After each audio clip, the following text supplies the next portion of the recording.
Vamos a la epístola de Tito. Hoy queremos ver un pasaje increíble, sumamente importante. Tiene una importancia no solo espiritual inmediata, yo creo que tiene una importancia histórica para los momentos en que estamos viviendo como sociedad, como iglesia, como personas. Vamos a leer desde el capítulo 2, versículo del 1 al 5. Bueno, voy a leer la porción entera, pero de mi parte solo voy a tratar hasta el versículo 5. Y aquí hay mucha tela que cortar. Yo creo que hoy, acelerando, voy a quedarme solo en la introducción. Vamos a ver. ¿Ok? No quiero ir rápido, porque cuando uno expone la palabra expositivamente, valga la redundancia, versículo por versículo y libro por libro, hay temas que uno dice, bueno, de aquí a que lo vuelva a tratar van a pasar 40 años. Así que ahora o nunca tenemos que recalcar y estudiar y entender bien lo que dice esta porción de la verdad de Dios.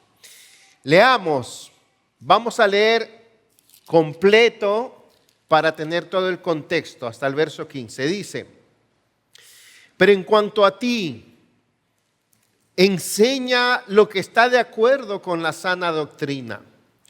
Los ancianos deben ser sobrios, dignos, prudentes, sanos en la fe, en el amor, en la perseverancia.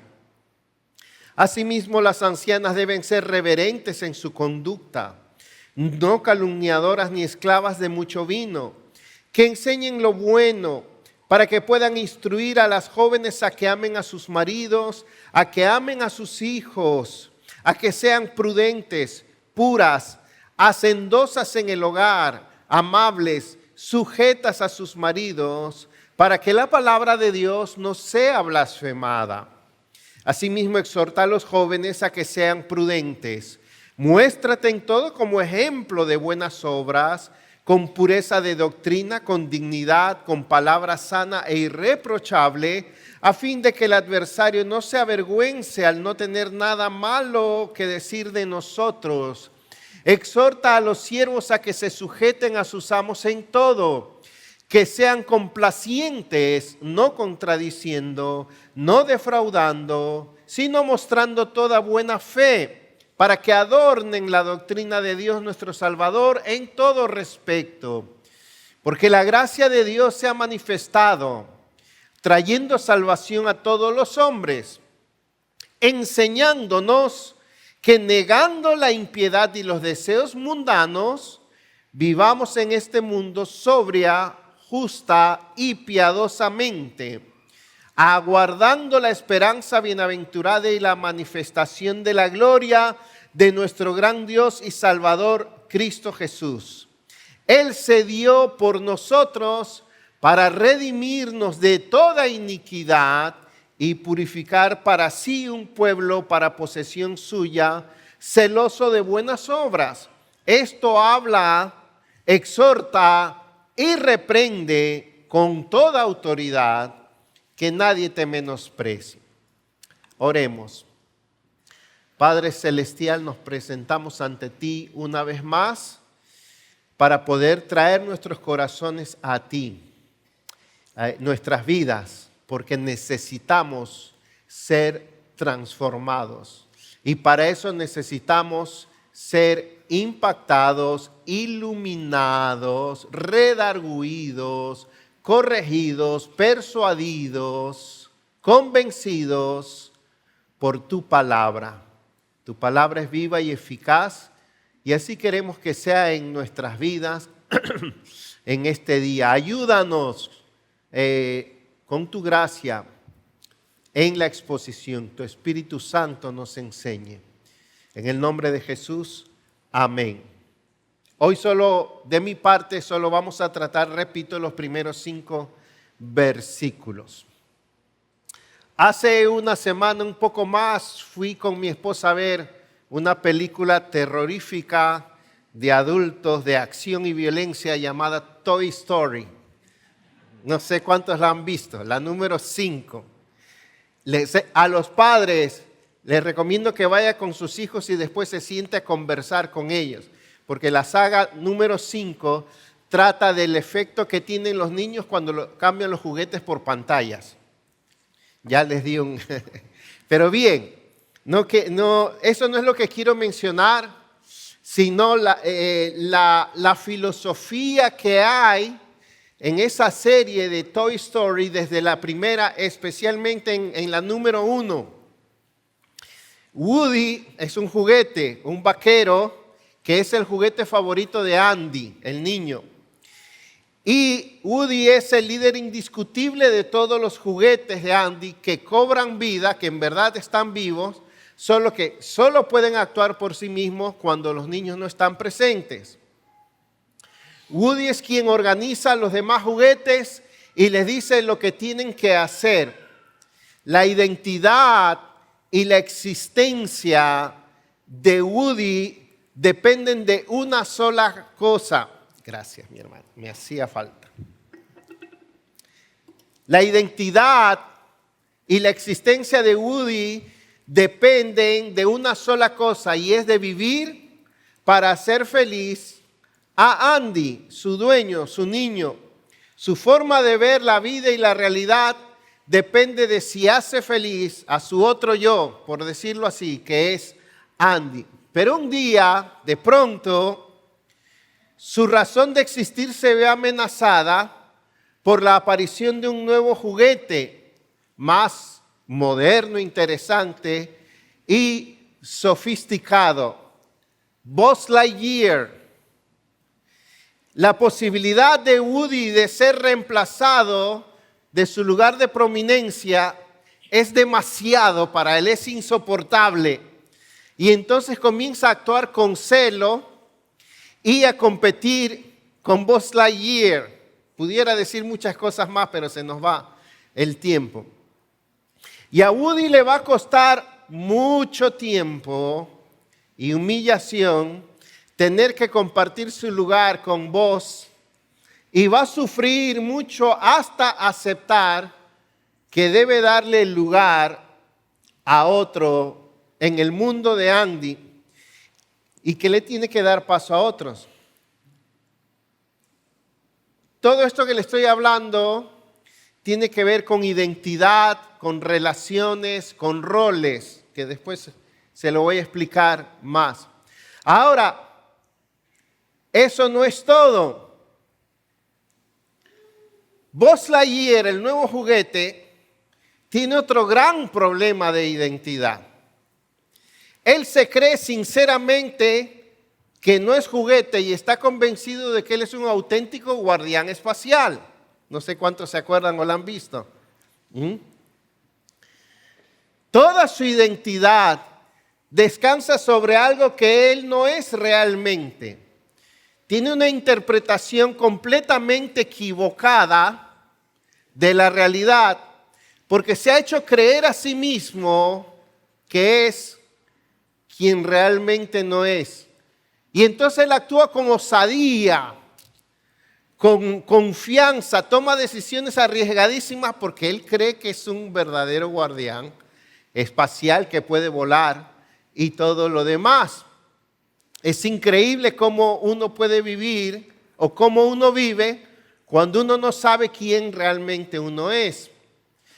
La existencia de Buzz Lightyear cambia drásticamente cuando entra a una tienda de juguetes y descubre que hay como 100 más Buzz Lightyears y que él es realmente un juguete producido en serie. Y peor, cuando descubre que el enemigo, el hombre más malo de la galaxia, es su padre. Y él queda traumatizado, en shock por varios días, que no puede reaccionar. Esta saga aborda temas de identidad, tales como quiénes realmente somos, quiénes somos cuando nadie nos está mirando, por qué le hallamos sentido a la vida solo cuando nos dedicamos por completo a otra persona, por qué nos comparamos y competimos con otros, qué ocurre cuando aquello que le daba significado a nuestra existencia de pronto desaparece, cómo enfrentamos el reemplazo, el paso del tiempo o la pérdida de nuestro rol anterior. Bueno, este pasaje que acabamos de leer de las Escrituras nos muestra que cuando conocemos lo que Dios nos ha hecho ser, encontramos nuestro rol y la cultura que debemos desarrollar en la iglesia y en el mundo como hombres y mujeres, sin pretender llegar a ser los personajes que el mundo quiere que seamos. Dios quiere que cultivemos la conducta, la identidad, la cultura que deben tener los hombres y mujeres, algo que casi ha desaparecido de nuestra sociedad. Y Dios quiere que rechacemos la identidad y la conducta que el mundo quiere que tengamos, y que rechacemos cualquier identidad y perfil que nosotros artificialmente queremos fabricar acerca de nosotros mismos. Le hemos llamado a este mensaje la conducta, cultura e identidad que produce el Evangelio. Y este pasaje para mí es asombroso, es uno de los más directos, contundentes y prácticos que hay en la Biblia. Aparentemente comienza con una declaración teológica, pero tú, en cuanto a ti, enseña lo que está de acuerdo con la sana doctrina. Wow, eso a mí me cae bien porque me dice, ya, me convertí en profesor de teología sistemática.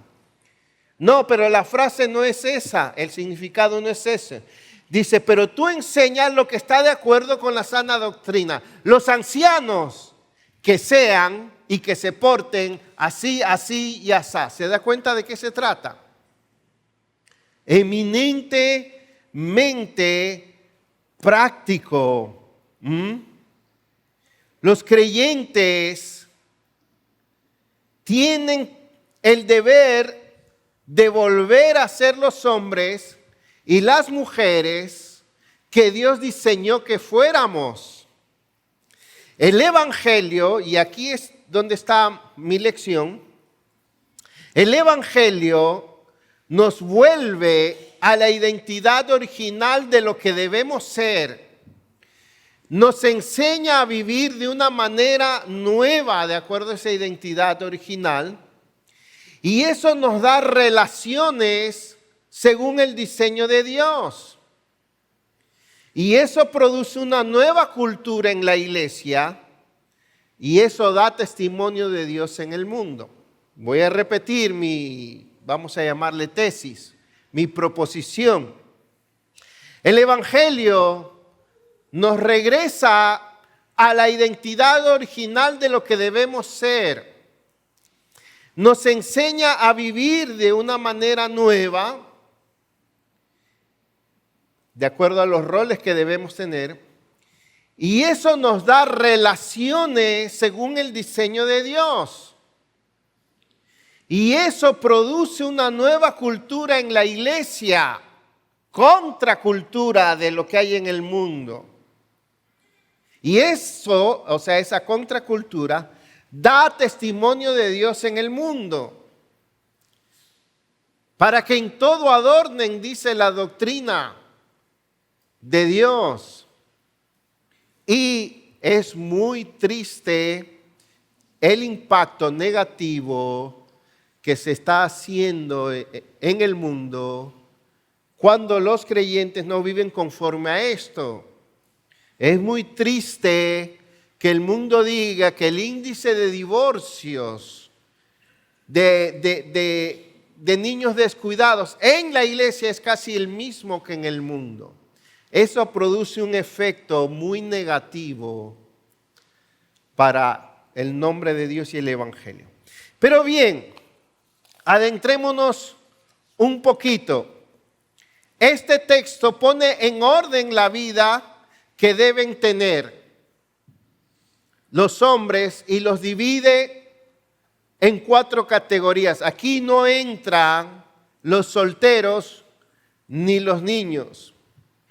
Sí, el orden de vida que deben tener los hombres mayores o ancianos, las mujeres mayores, las mujeres jóvenes, los hombres jóvenes y también los siervos o empleados. Esos últimos 2 yo no voy a tratar. Y muestra cómo el Evangelio transforma a las personas en su vida más básica, en su identidad y en su conducta más básica y cotidiana. La Biblia se preocupa y le da prioridad al aspecto más básico e importante de tu vida. ¿Cuál es? Es el diseño original de Dios para ti como hombre y como mujer, como joven y como persona adulta y mayor. La Biblia se preocupa por rediseñarnos en nuestra identidad y rol más importante. ¿Cómo debemos vivir como esposos, como esposas, como padres, como hijos? Porque de eso depende todo lo demás en la iglesia y en la sociedad. Podemos, como Buzz Lightyear, tratar de creernos o tratar de alcanzar el ser en el mundo héroes intergalácticos. Pero lo que vemos aquí es que Dios está preocupado por lo que debemos ser, repito, como hombres, como mujeres, como padres, como hijos, como esposos y como esposas. Y no afuera ser los grandes superhéroes. Ahora, voy lento, dije. Para que esto suceda, Pablo le da la clave a Tito y le dice, enseña lo que está de acuerdo con la sana doctrina. O sea, los versículos siguientes de la conducta de los miembros de la iglesia, de manera específica detalla aspectos de conducta que son los que se supone están de acuerdo, es decir, encajan, corresponden, se alinean o armonizan con la sana doctrina, con el Evangelio, con Cristo, con la manera como hemos sido salvados, con el Dios que tenemos, encaja y armoniza con todas las bendiciones espirituales que hemos recibido en Cristo. Si hay sana doctrina, habrá una fe sana y una vida cristiana sana. Y esta epístola repite esa palabra sano o saludable, sana doctrina, fe sana, etcétera, etcétera. La vida cristiana sana es la que describe los versículos que vamos a examinar. Es una vida saludable. Y esa vida muy especificada aquí como sana o santa es una prueba de que tenemos la doctrina sana. ¿Ok? Dice más adelante, para que la palabra de Dios no sea blasfemada, para que adornen en todo la doctrina de nuestro Salvador. Solo este estilo de vida tan detallado y tan práctico es lo único que encaja adecuada y perfectamente con el Evangelio, con la doctrina de Cristo. Así que si usted quiere saber exactamente cómo usted debe comportarse para reflejar fielmente que es hijo de Dios, este pasaje te da instrucciones muy precisas. No es confuso, ¿ok? Ahora bien, ¿qué es una iglesia sana? La palabra original que se traduce aquí, verso 1, como sano es la palabra ugiaino, de donde viene nuestro vocablo higiene o higiénico, que significa que algo está en buen estado, saludable, que no está enfermo, sino que está como debería estar. Mucho se habla hoy de una vida saludable, integral, balanceada, wellness, tanto en lo físico, emocional, mental y espiritual. Y hacemos de todo para tener vidas saludables. Nos encanta estar en buena salud y sentirnos bien. Es muy importante para nosotros no estar mal, sea física, emocional, mentalmente. Pues según este pasaje, una persona sana o saludable es todo lo que estos versículos dicen que debemos ser, como hombres, como mujeres, como hombres maduros, como hombres jóvenes y demás. Así que aquí hay una buena descripción de lo que es el wellness, la vida saludable y balanceada. Ahora bien, hay algo que quiero que entendamos aquí antes de detallar lo que deben ser los ancianos, las ancianas, las mujeres y demás. Algo que está claro aquí, esto es casi repitiendo, es la conducta que produce el evangelio y la sana doctrina. Esas son las especificaciones aquí. ¿Ok? Pablo separa la manera de vivir dependiendo de 4 estados o categorías donde todos encajamos. Los separa por género y por edad. Solo hay 2 géneros y solo hay 2 edades o etapas de vida: los ancianos y las ancianas, los jóvenes y las mujeres jóvenes. Normalmente en la cultura griega, la mayoría de intérpretes dice esto: solo había 2 divisiones de edad en las personas. Los jóvenes, Timoteo era joven, pero podía llegar a los 40 años. No existía la edad media. Por ejemplo, solo había jóvenes y ya llegado a los 50 años, pues eras un hombre maduro o anciano. Tampoco existían adolescentes. No existía esa etapa. Pasabas de niño a joven y a madurar y punto. ¿Ok? Entonces, así los divide Pablo.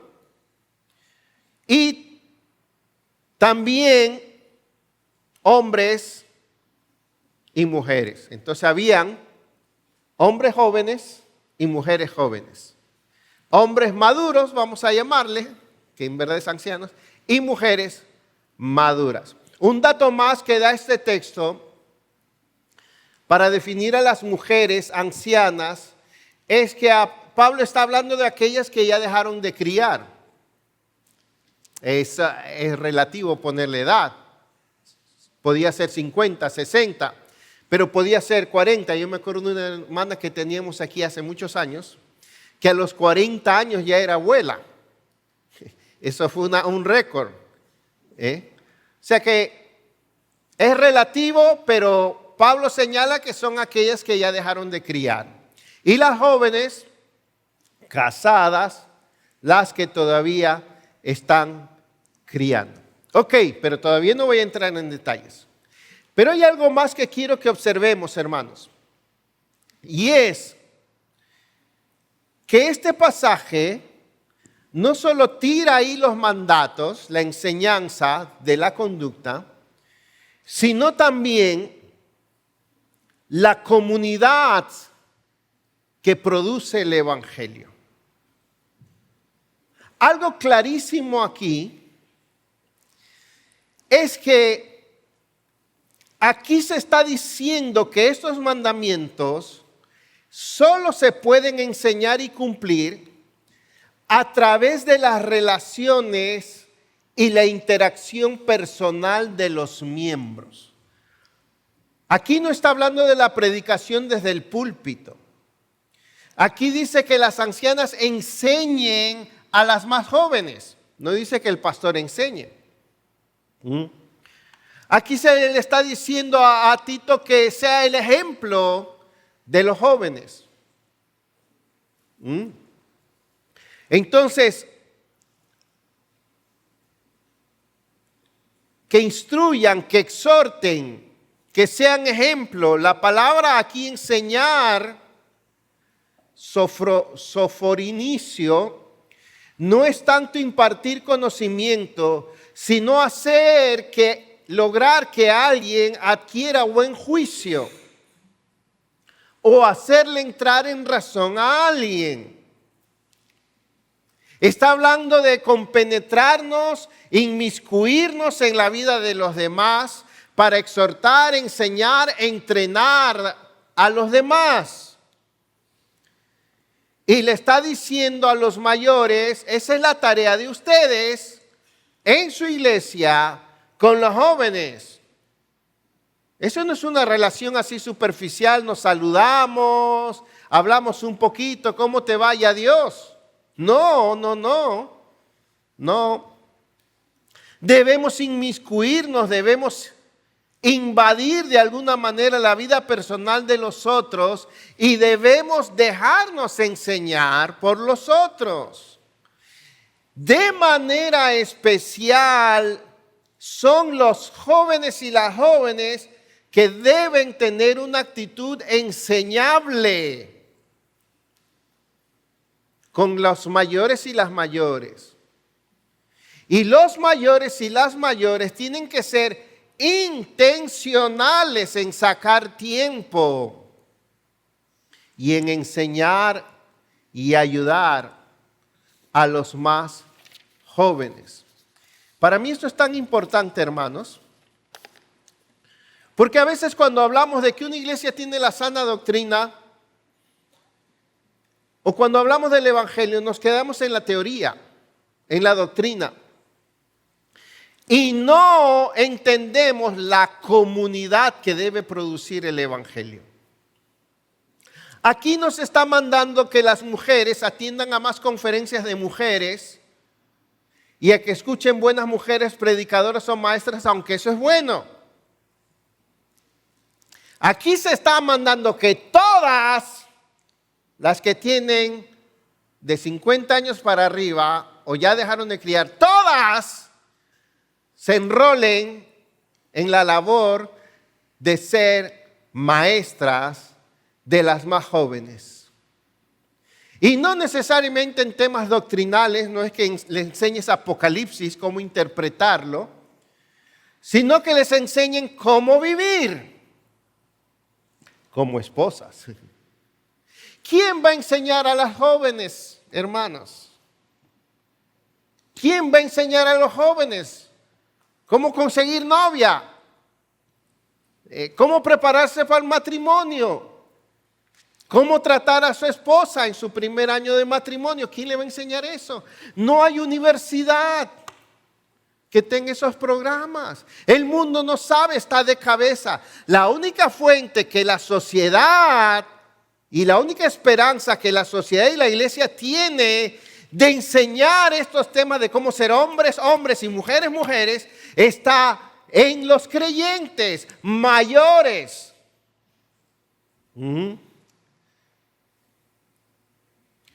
Lo que Dios nos hace ser, si ya tienes más de 50 años, lo que Dios nos ha hecho ser y las lecciones que Dios te ha dado es para que tú ayudes a los demás, para que aportes a los otros. Tú eres producto Yo lo puedo decir de mí. De lo que otros han aportado a tu vida. Debes estar agradecido de aquellos en la iglesia que invirtieron tiempo en ti, que se esforzaron en buscarte, que te dieron consejo, que te ayudaron, que te acompañaron. Pero tú, si eres joven, tienes que buscar eso, esas personas. La falta de compañerismo, de amistad en las iglesias trunca esto, impide esto, lesiona esta cultura, esta comunidad, este beneficio. Y la falta de amistad y compañerismo se debe a un problema que todos tenemos dentro de nosotros. Se llama indiferencia, se llama vivir centrado en nosotros mismos. Se llama vivir demasiado preocupados solo en nuestros asuntos. En el caso de los jóvenes es un independentismo, una rebeldía, una autonomía y un ser sabios en su propia opinión. Así no vive la comunidad de Cristo. Y voy a repetir, tenemos que preguntarnos como iglesia, no solo si conocemos el Evangelio, sino si somos una comunidad producida por el Evangelio. Pero ahora quiero pasar a algo más y todavía en la introducción. Lo otro que quiero recalcar que yo veo aquí, ya lo he mencionado, es la cultura que produce el Evangelio. Ya he dado información en cierto modo. El estilo de vida que se practica dentro de la iglesia es contracultura, ya lo dije. En nada se nota más lo contrario a la cultura de este mundo en los cristianos como en la forma en que son como hombres y mujeres, como esposos, como padres y como hijos.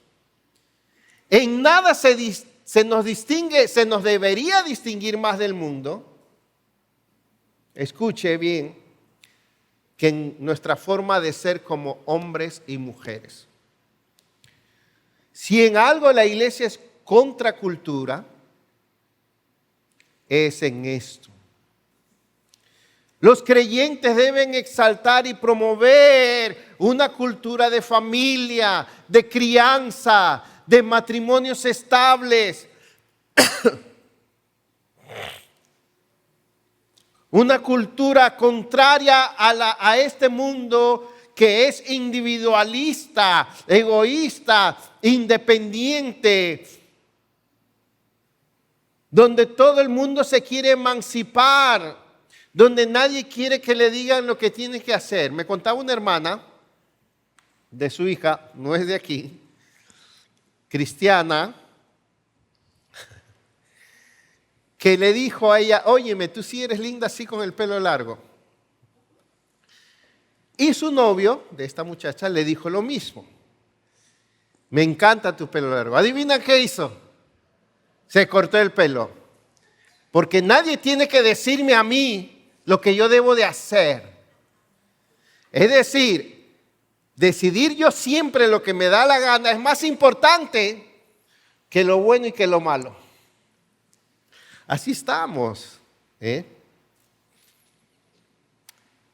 Una cultura contraria a este mundo, donde se valora la vanidad, el consumo, la autorrealización personal, la diversión solo para mí, donde se valoran los amigos por encima de la familia, donde los hombres prefieren pasar tiempo con los amigos que con la esposa y con los hijos,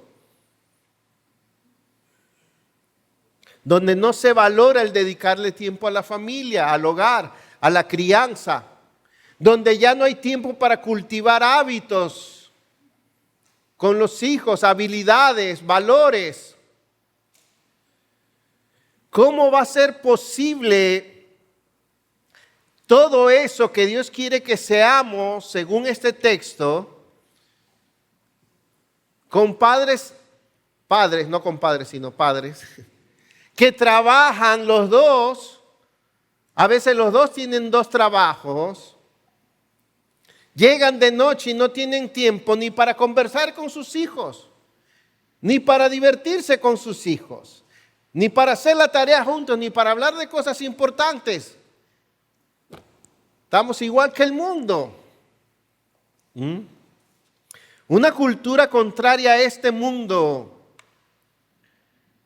donde se valore, se respete, se escuche a los mayores, a los ancianos, se aprenda de ellos, se les admire y se les incluya.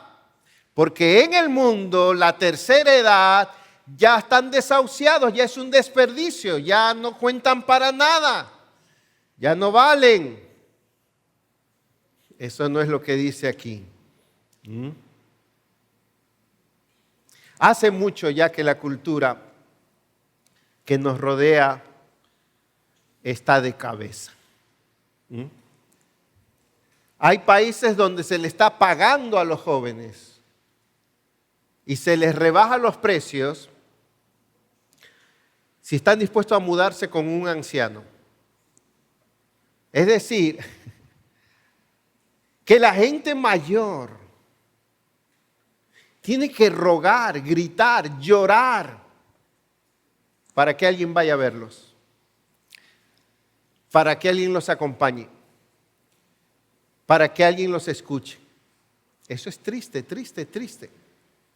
Y aquí no dice que a los ancianos hay que soportarlos, o bueno, cuidarlos de alguna manera. No, tanto de los ancianos como de las ancianas dicen que sean dignos, respetables, venerables, y que enseñen, y que son de ejemplo. Lo cuarto, que también ya en cierto modo he mencionado, que veo en este pasaje, es la identidad que produce el Evangelio.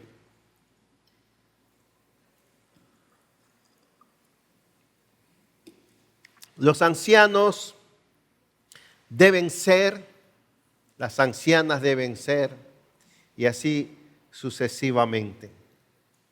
Para que Cristo nuestro Señor nos esté mandando a vivir de esta manera, habiendo sido antes, lo dice aquí en el capítulo 3, habiendo sido antes desobedientes, rebeldes, aborrecibles, impíos, muertos y demás.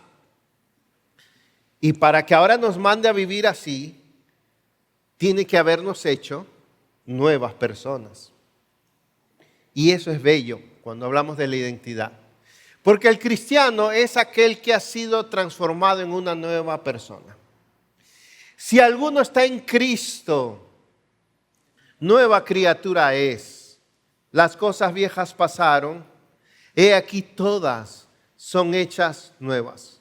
El cambio que produce el Evangelio en una persona es radical, es profundo, definitivo.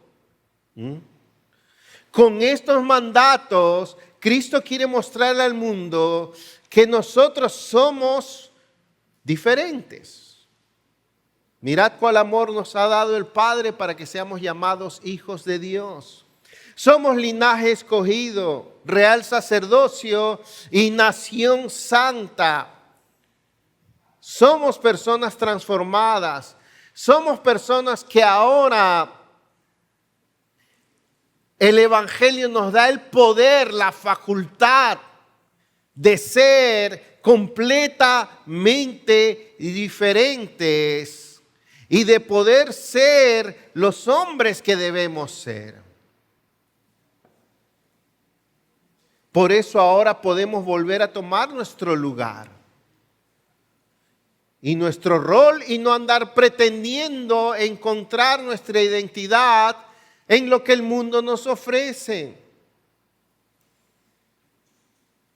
El problema es que queremos seguir luchando para ser Buzz Lightyear o un Woody para el mundo. O queremos vivir bajo construir la identidad imaginaria que el mundo nos ha vendido. Es muy triste, hermanos. Los jóvenes, es más, ya los jóvenes están demasiado ocupados en construir su avatar. ¿Saben qué es su avatar? Su yo digital. Es demasiado importante para un joven. Es más importante lo que muestra que lo que es.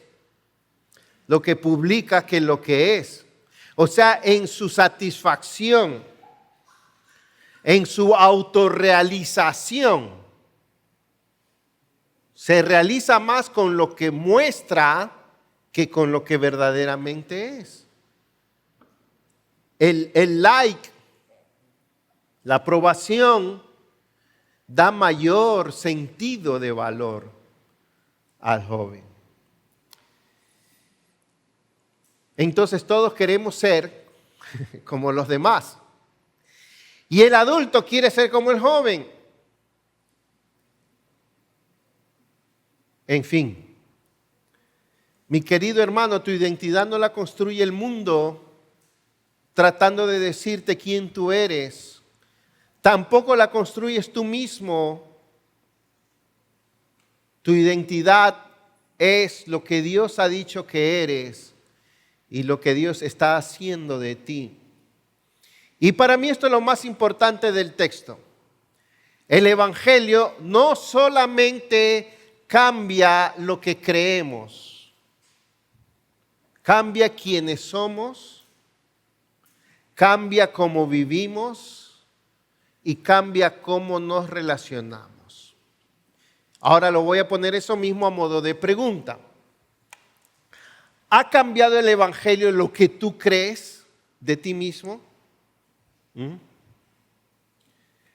Si el Evangelio te ha afectado, ¿cómo te ves ahora? Como hombre, como mujer, como joven, como anciano, como anciana, como madre. ¿Cómo te ves? ¿Cómo el Evangelio ha cambiado ya no solo tu manera de vivir diariamente, sino tu manera de relacionarte con los demás? Una cosa terrible pasa en las iglesias. Miren, tengo un amigo de Estados Unidos. Él me contó, yo soy un hombre muy estable con las iglesias y me convertí en una iglesia y encontré una iglesia que me hice miembro de esa iglesia por su sana doctrina. Y pasé ahí, creo que me dijo 15 años. Excelente doctrina. Pero resulta que después fui a una iglesia donde no solo tenían sana doctrina, sino que eran una comunidad de verdad. Y ahí yo sentí que Dios usaba las relaciones para yo ser confrontado, transformado y crecer. Y no tenía eso en la otra iglesia, me dijo. Y me quedé ahí. ¿Ven?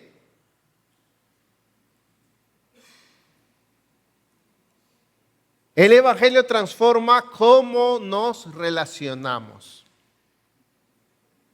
Al final, Buzz Lightyear acepta lo que verdaderamente es, construye una nueva comprensión de sí mismo y él acepta que siendo un juguete es que su existencia tiene valor y así puede ser más útil. Pero así como Buzz Lightyear, nosotros podemos estar asumiendo roles, identidades, funciones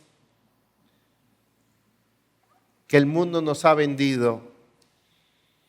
Y así como él pasó un buen tiempo de crisis cuando descubrió que él no era el gran héroe intergaláctico, así muchas veces nosotros no queremos aceptar ser los hombres y las mujeres que Dios quiere que seamos en cada etapa de nuestra vida. Joven, mujer, ¿qué vas a hacer? ¿Qué cambio vas a dar cuando te cases y tengas hijos? Hermana, ¿qué cambio vas a dar y en qué te tienes que convertir cuando dejes de criar? Ahí hay otra crisis. Hermano, varón, y cuando llegues a los 50, ¿qué crisis vas a experimentar? ¿Vas a querer seguir siendo un muchachito? ¿Cuál es tu deber hacia los demás? ¿Quién te está diciendo a ti quién tú eres y cómo debes ser? ¿Quién tiene el derecho de definir quién eres? No trates de ser lo que el mundo quiere que seas. Eres quien Dios dice que eres. El que define quién tú eres, quién tú debes ser y cómo debes vivir es Dios. Vamos a ponernos de pie.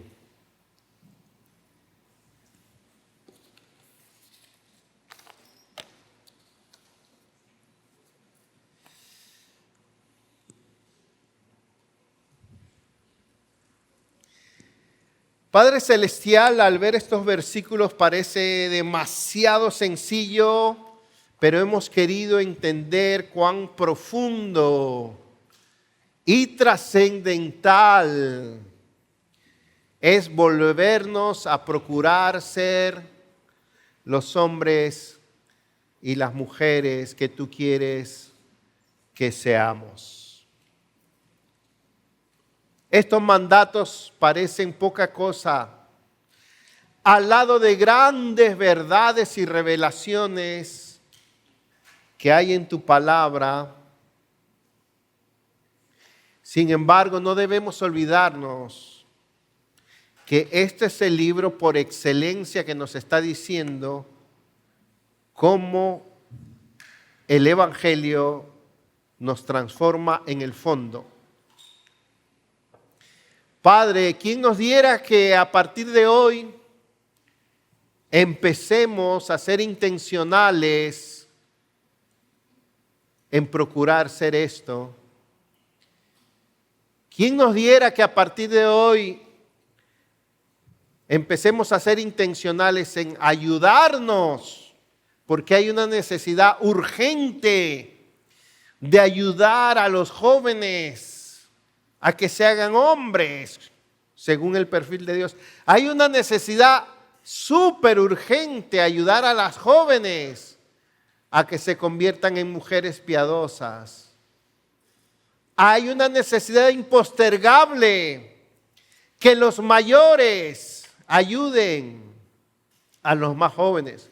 Pero primero que se examinen si están siendo hombres piadosos, honorables, respetables, puros, sabios, prudentes. Ayúdanos a los que ya pasamos a esa etapa de vida a hacer de esto nuestro trabajo, nuestro emprendimiento, ser hombres maduros como Cristo quiere. Y ayuda a las mujeres que entre ellas trabajen en construir su perfil de mujer bíblica y piadosa. Perdónanos, porque la invasión del mundo, el estupor, la distracción que nos da el mundo nos mantiene entretenidos en otras cosas. Que le puedas tú, amado hermano, hermana, decir: Señor, yo quiero ser quien tú dices que yo debo ser. Y mi querido amigo, si no tienes a Cristo, tengo que decirte, no eres nada. Todavía no ha empezado la buena obra en tu vida. Porque solo cuando le pidas a Cristo que tome tu vida, cuando se la entregues a Él, cuando te arrepientas de tus pecados, cuando le digas: Jesús, ven a ser mi Señor y mi Salvador, ahí empezará Él a construir verdaderamente tu vida. Recíbelo, entrégate a Él. Amén.